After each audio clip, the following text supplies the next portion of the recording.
Hi, everybody. Thank you so much for joining me here today at Re-Written Vintage Homestead. So it's a nice day outside. It's windy and it's in the middle 70s.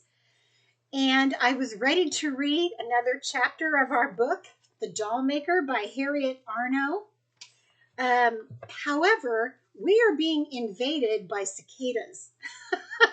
I mean, it sounds like you're in a horror movie if you go outside. So you may not have heard about this, but there's a certain swatch throughout the Midwest where cicadas have come to the surface, and they haven't done so in 13 to 17 years. There's different types of cicadas. This is the first time since 1809 that the ones that stay underground for 13 years and the ones that stay underground for 17 years have resurfaced at the same time. And apparently they have resurfaced at the same time only at Re-Written Vintage Homestead. That sound you hear is of millions of these nasty bugs calling for mates. They leave behind their shells. And look at this.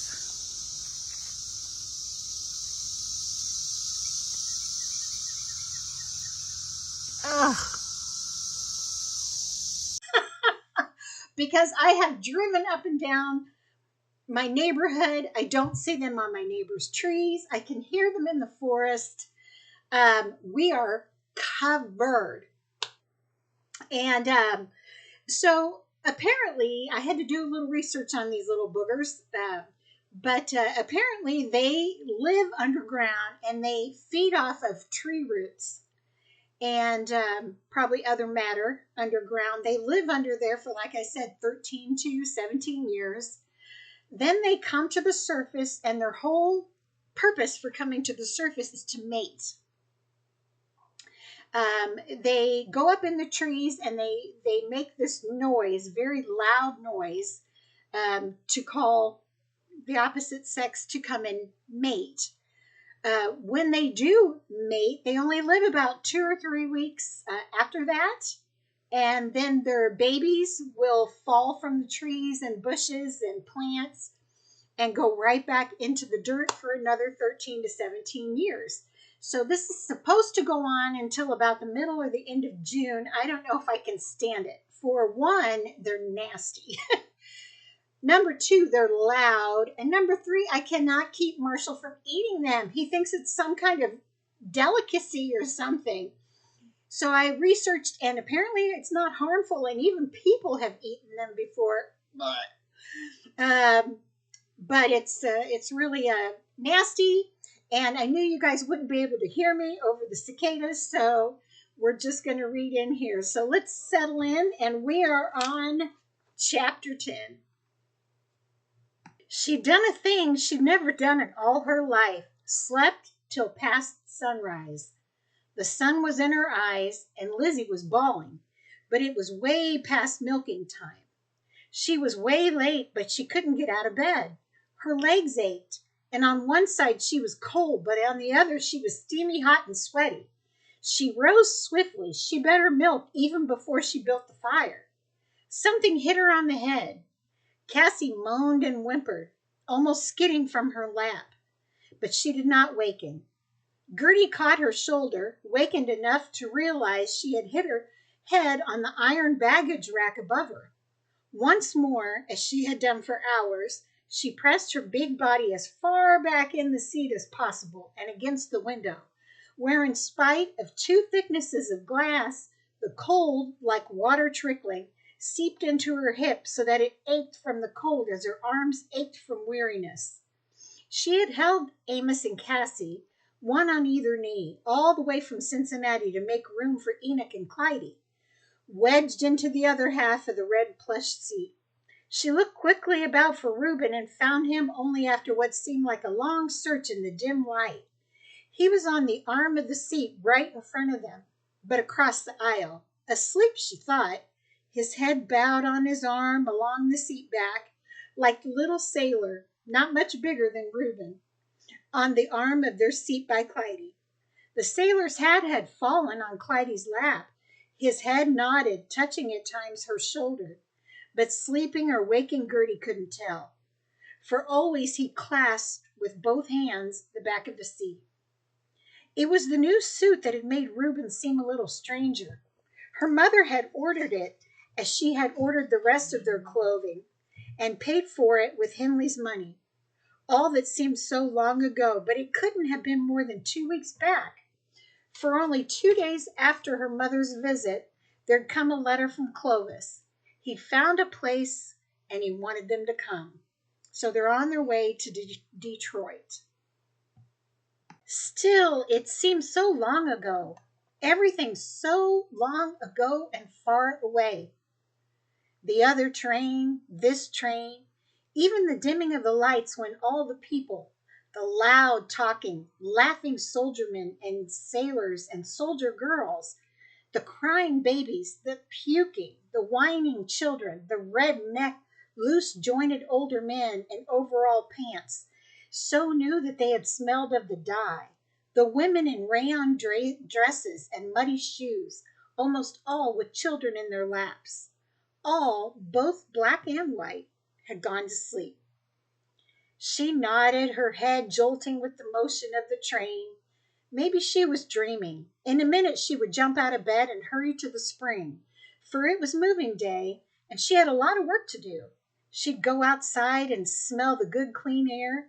There would be a melting snow smell and a pine smell on the ridge top, and by her own house the smell of cedar through the creek fog. She gagged, water coming from her eyes. She shivered until the gagging stopped with Cassie whimpered in her sleep. And then there was still, and Cassie was smiling. Gertie tried to keep herself still and let the child have her dream and keep smiling.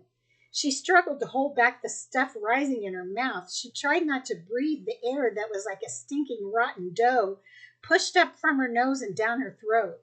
There were bits of vomit in the air where the black babies and the white babies had puked. There was vomit from the red-faced, red-eyed soldiers laughing and cursing and crying in their laughter, even as they puked. One had staggered laughing and then puked right in the aisle by them, so close and with such a splattering that Clyde had cried out that he was ruining her new coat. There was stink of cigarette smoke, old now and worse than when it was new, with its blue curls forever around her head.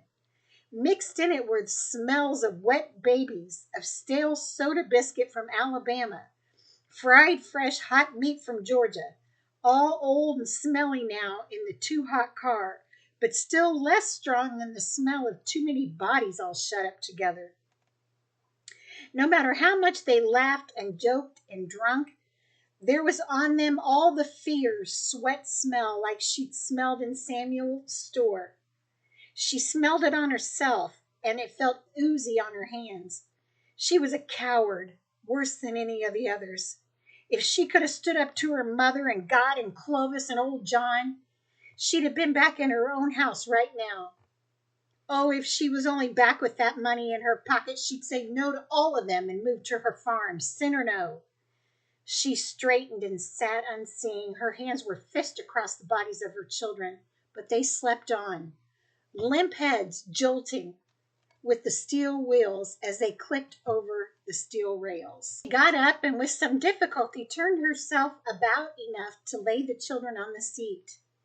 And then with one long step, she got into the aisle, careful not to brush against the little sailor. He looked as if the least touch would make him sprawl into Clyde's lap.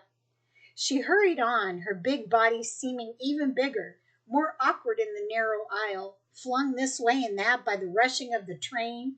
She knocked against the sleeping feet, the nodding heads, the shoulders sagged across the arms of seats. The word ladies was like a promised haven, though as she went through the first little room, the one with the mirrors and the chairs, She saw that even here there were women and babies sleeping. But the toilet, Clytie had told her to call it that instead of a privy house, was empty.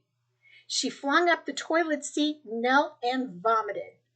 Cold air like water bubbling up from a spring came through the open hole. She knelt a long while, savoring the rushing air. It tasted of train smoke and was burdened with sound. Still, it was better than any she had known since leaving home. All the hours they'd waited in Cincinnati had been in a house-like thing, big and high above them, but smothery, crowded down below, with people fighting for standing places in the lines before the gates. She came out at last into the little room, which after the crowded car and the train noise from the open toilet seemed still and empty, with only 2 women and 2 babies, all of whom seemed to be asleep. One sat, her head nodding above the baby, facing downwards across her knees. The other laid on the bench under the looking-glass, one sun-browned hand clutching an imitation patent leather purse. The other cradled about a pale-haired little girl in a blue rayon dress, its ruffles smeared with chocolate and orange drippings. The woman's shoes, new and of the same shiny imitation patent leather as her purse, twinkled in the light, that is, all but one heel, and on that there was a smear of reddish mud. The mud was strange to Gertie. It was redder than any earth that she could remember, and sandy from the looks of it. She bent closer to look and wanted very much to touch it, to know what it was and from where it came. It looked as if it would grow sweet potatoes and peanuts. She rubbed the heel gently with her thumb, and a tiny piece of red gold stuff broke away and fell into her palm. She touched it with her forefinger, pleased that she had been right. Sandy and poor it was, scrub pine and saw briars would grow in it, but so would sweet potatoes. She was holding the mud, staring down at it, not wanting to throw it away, when she realized the other woman, the one she had hardly noticed and thought was asleep too, was looking at her. She had made no sound that she had heard, and her head was still bowed above the baby on her knees, but Gertie knew she was looking sideways with her eyes, the way Judas looked when he whispered about Jesus. And she remembered with something close to comfort that she had brought the block of wood, brought it in spite of her mother's scorn and Clytie's gentle objections. Only Cassie had begged for the wood. She hugged it as if it had been human. The woman kept on looking, watching slanty eyes out of the corner of her eyes. And Gertie felt awkward and foolish, staring at the mud in her hand, remembering the good money she had spent to bring the block of wood. Judas would, it seemed like now. Jesus would never come from it. But there were faces in Detroit. So could you imagine you're sitting on a train and you see this woman bend down and start taking the mud off another woman's shoes? You'd be thinking she was nuts. It looks like good dirt for growing sweet taters, she said at last, flushing and then looking fully at the woman, who smiled and said in a soft, rich voice, "That Georgia mud is good for that." "I wonder," Gertie said, speaking softly, for she had no memory of having spoken to a stranger woman except the nurse in the doctor's office, "what the ground around Detroit is like. Will it grow sweet taters?" The woman's head swung slowly, lifting fully into the light, and Gertie realized she was a Negro. She had never seen a Negro until in Cincinnati. They had left their separate places and mingled with the whites. They heard Clovis say there were Negroes in town, but she had so seldom been there she'd never seen one. This woman did not look the way she thought a Negro would. Pure black with great thick lips and a mashed down nose. Her skin was brown and full of gleams that made Gertie think of cherry wood. Her eyes were large below a high, thin, dimpled forehead. And when she looked at Gertie, all her face and the proudful way she held her head, it was somehow queenly. But bigger than anything else about her was the joy inside her, and curved her lips into smiles and brightened her naturally sombered eyes. The baby was hardly 2 months old, Gertie judged. wriggled, twisting its head, then at last got its fist up to its mouth.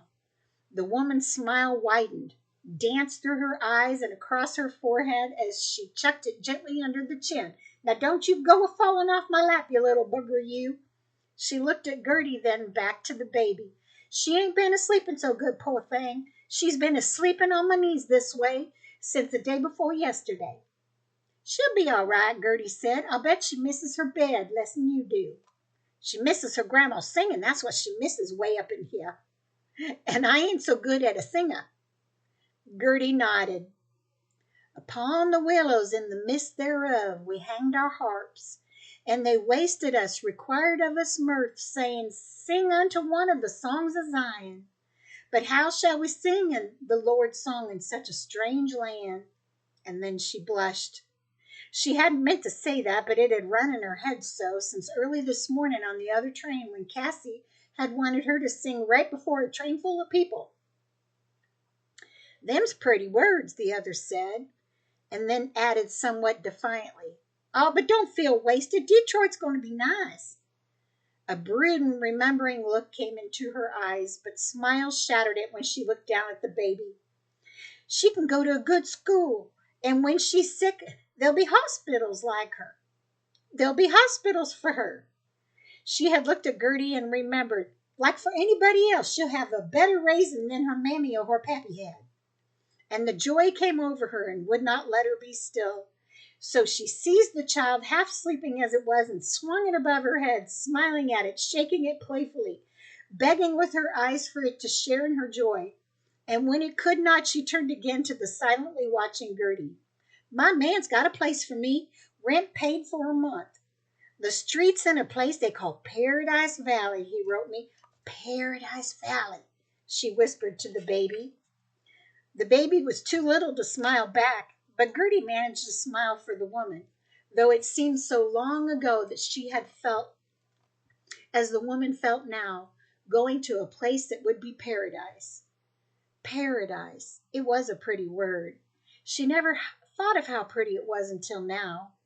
When the woman spoke it in her rich, soft voice, it made her think of peaches. Pure gold on one side and red and gold on the other, soft and juicy and warm in the August sun, warm tasting like the smell of muscadines above the river in October. It's a pretty name. And remembering, twisting the hurt inside her, she said to the woman what she had said to herself, This day thou shalt be with me in paradise. The woman laughed. Well, that's what my man said to me, only in different words. Gertie nodded, and her voice was defiant. I always thought that a body oughtn't to have to die first to get it. That is, at least a little, a paradise on earth. She turned from the woman's troubled puzzlement to look through the window. She pressed her face against the glass, determined to see what kind of country they whirled through. But this window showed no more than the one by her seat, steamy on the inside and crusted with smoke and dirt on the outside, and stout as for a prison, with two thick panes of glass. As if through all the night hours this train had stood still, she always saw the same things, lights, streaks of dirty snow, roads, telephone poles, a few cars, and earlier in the little towns the cold shapes of hurrying people. And once, across what had seemed to be a vast reach of palm-flat land, smudged lights that might have been stars. In spite of the double glass, she felt the hard cold seeping through and turned away, but continued to stand, hunched shoulders, lax-handed, looking about the room. It didn't seem that she could go back to her cramped, smelly place in the coach, and anyway, the young'uns needed the extra room. The long woman on the bench still slept, and the brown one on the chair sat again as if asleep, nodding above the sleeping baby. She fingered her knife, familiar in the strangeness of the new coat pocket. There was a metal wastebasket at the end of the bench, and she looked down into it, hoping to find something, a corn cob, a piece of wood, anything her knife had known. She smiled when she saw in the debris of the lunch wrappings, facial tissues, and orange rinds, a large hickory nut cast off for lack of a cracking tool. Now, a hickory nut you guys remember, is only like about that big. It's little. She heard a gasping, gulping, Jesus, from the brown woman. Scared, she sounded like her baby was choking to death. Gertie turned, stepping forward to learn what was her trouble. The girl sprang up, and the baby clutched tightly in her arms, her body bent over it like she would protect it from some lunging animal. Her wide eyes darted wildly, now up at Gertie's face, and now at the knife, which it, unknowing to Gertie, had opened and held in her hand. Don't you get no closer, woman, she whispered, as if her tongue were dry. She did not take her eyes from Gertie and backed away until she was pressed against the window. Gertie looked at her, her mind an instant too pleased at the prospect of doing a pleasant and familiar thing to understand what ailed the other's mind. She thought for a moment that the brown woman might be crazy. They stood so for a long moment, staring at each other without speaking. Gradually, the brown woman's eyes leaping toward the knife made Gertie flush with understanding. The thought that someone could or would think that she would fight with a knife like a drunken Kramer was slow in coming. She folded the knife but continued to hold it, and she tried to smile into the wide eyes that shone whitely in the brown face. I'm sorry I scared you, she began. She motioned toward the wastebasket, hoping the woman would understand about her whittling. In glancing at the basket, she saw a huge and ugly woman, flat-cheeked, straight-lipped, straggly-headed, her face grayed with tiredness and coal dust. Even her chapped lips were gray. The straight, almost bushy black brows below the bony forehead were on a level with her own, and she realized she was looking at herself, the same old Gertie who made her mother weep. Isn't that sad? It's sad because she always felt ugly and always felt like she never had her mom's approval because she was ugly. She laughed a long laugh, a good laugh.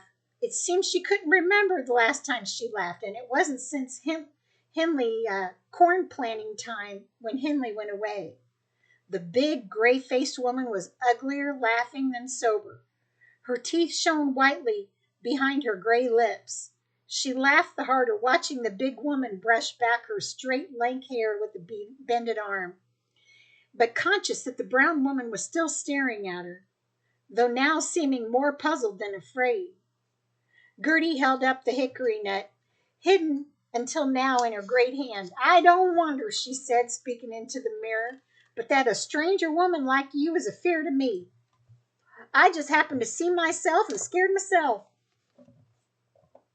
She stopped, but after the laughter, the explanation seemed less hard. Some women quilt to pieces, and some crochets to pass the time, but me, I growed up with my pop, and I took to whittling just like him. I was aiming to whittle a basket out of this hickory nut I found, and to pass the time. She put a chair under the light by the mirror, and turning her back somewhat on the other, thinking maybe she hated to see a body whittle the way her mother hated it, she went to work on the hickory nut, the knife blade winking in the light, jiggled now and then by the rushing, crackling train. But the basket grew, a split basket, the splints marked clearly in the hard nut shell, the handle smooth, curving at the top as the nut had curved, while the sharp peak at the bottom of the nut grew smooth and became the bottom of a basket somehow. Gradually, the brown woman, instead of darting sharp, suspicious glances, pulled her chair closer and watched as Cassie would have watched. Sleepy-headed women coming in to change whimpering, wet-bottomed babies, they paused to watch. And two little soldier girls who didn't look much older than Clyde came in and smoked cigarettes, and they lingered a long while watching. She made the basket markings fine and tiny so that the work might last a long while. But the windows were always black, untouched by any gray of dawn when she looked at them. She realized with something close to despair that the basket would end before the night. Several times she left her work to see about the children. They were always the same, asleep in a tangle of arms and legs.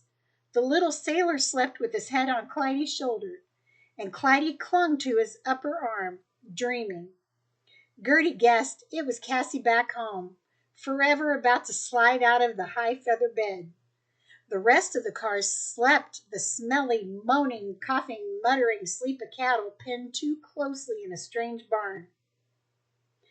Once, when she got back to the restroom, her seat was taken by a little baby-faced girl in a bright red coat nursing a baby. She kept talking about her soldier man at a place called Grayling, past Detroit, and wondering if it would be too cold for the baby. The brown woman offered her a chair, saying she was tired of sitting, but Gertie refused and whittled standing. Then the brown woman complained that she couldn't watch the work. "You're worse than my Cassie," Gertie said, smiling, "for wanting to watch things. Tell me the baby's name and I'll put it on this and give it to her for a keepsake of me." The woman's eyes grew bright with pleasure, and when she spoke of the place called Paradise. "I was a-hoping you'd sell it to me. Her first name is Beulah. I hope it ain't too long," she added, glancing anxiously at the basket, "but I want to pay you."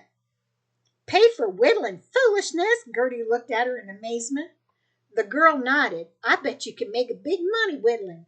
City people sometimes loves handmade stuff. It's worth more than $1, way more than that if you count the time." She opened her hand, and Gertie saw the green of money that from its crumpled, sweaty look she must have been holding for a long time. "You take this $1," she said. "Keep it like a good luck piece, and then it won't be paid. And Beulah and me can always keep this for a good luck token."